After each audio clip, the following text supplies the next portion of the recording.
आप महाभारत की कथा सुन लीजिए, उसमें गीता का ज्ञान जब श्री कृष्ण देते हैं तो कृष्ण की ज्ञानमयी वाणी सुन लेना, विराट रूप का वर्णन सुन लेना।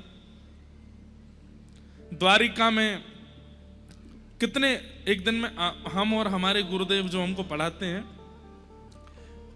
जब जब हम मिलते हैं तो हम कुछ ना कुछ नया करते हैं। तो एक दिन हम और गुरुजी बैठ करके हिसाब लगा रहे थे कि भगवान ने पृथ्वी पर आकर कितने दैत्यों को मारा। श्री कृष्ण ने करोड़ पार कर गए, करोड़ों दैत्यों का वध किया। आंकड़ा लिखा है, जब कल मथुरा से द्वारिका जाएंगे ना, वहां पे वो आंकड़ा लिखा है, मैं बताऊंगा कितने कितने दैत्य मारे ठाकुर जी ने। पर वंशी बाकी सबको शून्य कर देती है।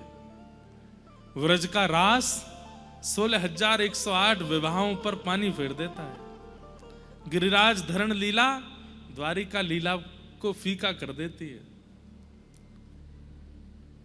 क्यों? क्योंकि यहां प्रेमी श्री कृष्ण है। मैं एक बात कथा में कहा करता हूं, आज गोवर्धन लीला है ना कथा में, व्यक्ति जब भारी वस्तु को उठाता है ना तो अपने शरीर के 3-4 भागों को टेढ़ा मेढ़ा कर देता है।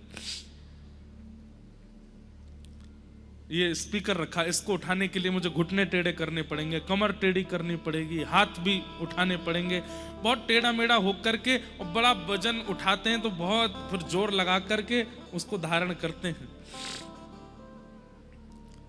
भारी वस्तु को उठाने में शरीर के अंग प्रत्यंगों को टेढ़ा किया जाता है।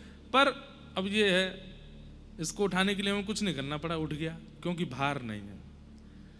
लेकिन कृष्ण लीला में 7 कोस लंबे चौड़े गिरिराज पर्वत को ठाकुर जी ऐसे उठाते हैं सीधे, और 40 ग्राम की वंशी को पाम टेढ़े, कमर टेढ़े, गर्दन टेढ़ी, और फिर ऐसे उठाते हैं, सब टेढ़े है जाए। क्यों? गिरिराज धारण में प्रभाव का दर्शन है और वंशी धारण में प्रेम का दर्शन है।